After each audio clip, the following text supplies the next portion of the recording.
Where in the Constitution does it say that the Secretary of State can override the First Amendment protections of free speech? Is there a footnote that I missed somewhere? There's no constitutional right to a student visa. So, but is there a constitutional right? Does it say somewhere that Marco Rubio gets to determine which speech is appropriate and revoke student visas based on what you think constitutes free speech? There's a statute that says the Secretary of State gets to determine whether someone is a threat. We deny visas every day all over the world. Do you think that the Immigration and Nationality Act trumps the Constitution of the United States, Mr. Secretary? Well, Congress can always change the law if you want, but I'm telling you, Mr. Secretary, while I have the authority, I will continue to revoke the visas of these people that come here to tear this country apart. You said that, Mr. Secretary. Let me reclaim my time because you are talking about revoking student visas based on what somebody says. And that means that you are trumping the legal Supreme Court, the supreme law of the land, which is the Constitution of the United States. No one has a right to a student visa. Mr. Rubio. Representative Jayapal. Thank you so much, Mr. Chairman. Thank you, Secretary Rubio, for being here. On March 21st, 2025, the State Department approved the revocation of a student visa for Rumeysa Öztürk, a Turkish citizen who is a graduate student at Tufts University, apparently simply for writing an op-ed. According to an internal State Department memo, you took this action under your discretionary authority to revoke visas, and soon after you revoked her visa, armed and masked plainclothes officers snatched Ms. Öztürk off the street and transported her to a prison in Louisiana. Mr. Secretary, do you really think that Ms. Öztürk's op-ed results in a foreign policy consequence for the United States? I believe that case involves someone whose visa we never would have granted had we known ahead of time. I'm not asking you that question. I'm asking you if you think an op-ed, but that's exactly, in fact, what happened. The State Department wrote a memo concluding that you did not have sufficient grounds to revoke Ms. Öztürk's visa.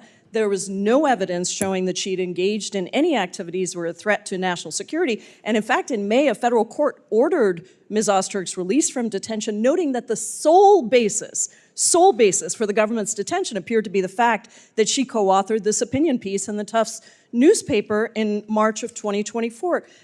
Where in the Constitution does it say that the Secretary of State can override the First Amendment protections of free speech? Is there a footnote that I missed somewhere? There's no constitutional right to a student visa. So, but is there a constitutional right? Does it say somewhere that Marco Rubio gets to determine which speech is appropriate and revoke student visas based on what you think constitutes free speech?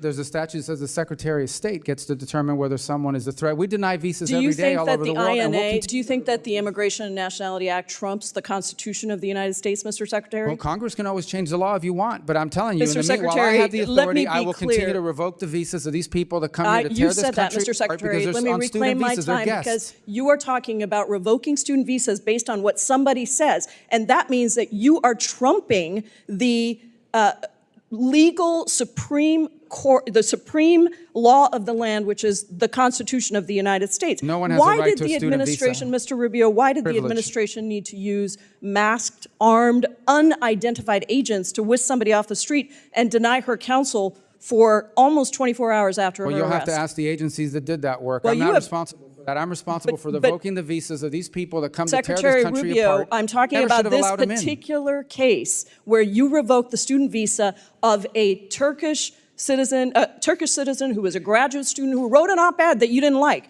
And suddenly you allowed for masked men to whisk her off the street. And you have multiple jobs, apparently. You're the national security advisor as well. So don't tell me it's not your job who snatches her off the street. We don't do the snatching, but I can tell you we do the visa revocations. Let me ask you about the national security consequences of masked men on the streets snatching people off the streets. If these are legitimate law enforcement agents carrying out proper arrests, why are they hiding their identities? Because then radical crazies will try to hurt them. So you think that U.S. agents who have almost always gone without face coverings, even when they're arresting some of the country's most dangerous criminals, suddenly have so much to fear from a graduate student who wrote an op-ed that they need to be masked? Again, Is that that law accurate? student was a guest in the United States on a student visa. No one's entitled to a student visa. So you we deny revoked her visas every student day, visa and we will revoke and based continue on to an revoke op-ed, visas. which trumps the Supreme law of the land, which is the Constitution. Someone's coming up You here to stir clearly- up problems on our campus. We're going to revoke their visa. She didn't They're do any of guests. that. She wrote an op-ed.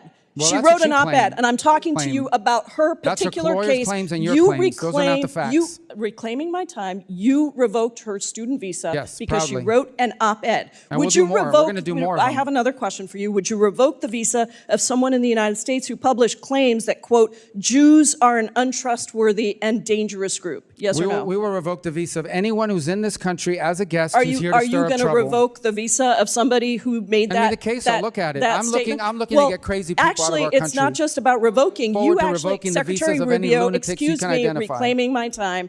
Can you explain to me why the Trump administration granted refugee status to Charles Kleinhaus, the white Afrikaner who tweeted that exact statement that I just said? There's the case. That's not a visa. You granted that person That's to a enter totally the United different process. States. That's someone that applied here through a totally different process.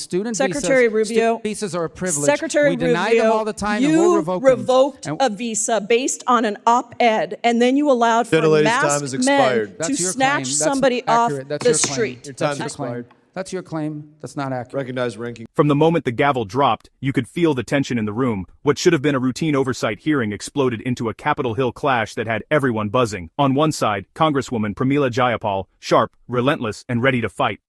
On the other, Secretary of State, Marco Rubio, steady, sticking close to the letter of the law. Jayapal came out swinging, accusing the State Department of revoking a Turkish grad student's visa just for writing an op-ed. She framed it as a First Amendment issue, a free speech crisis. But Rubio didn't flinch. He reminded everyone that student visas aren't rights, they're privileges. The Immigration and Nationality Act makes that crystal clear. If national interests are on the line, the Secretary of State gets to call the shots. Jayapal pushed back, asking if that law could override the Constitution.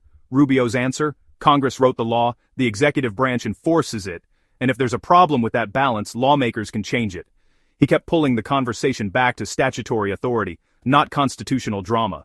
The debate got even hotter when Jayapal hit on the optics-masked federal agents detaining the student. She wanted to know why their identities were hidden. Rubio cut straight to the point. Threats against officers are rising, and protecting their identities is about safety, not secrecy.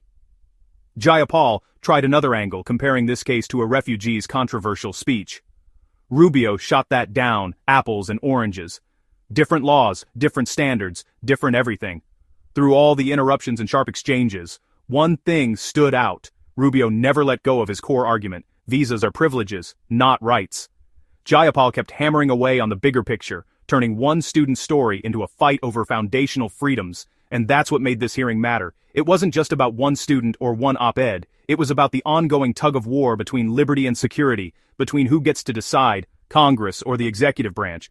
If you want more sharp breakdowns of DC's biggest showdowns, hit subscribe and turn on notifications. This debate is far from over.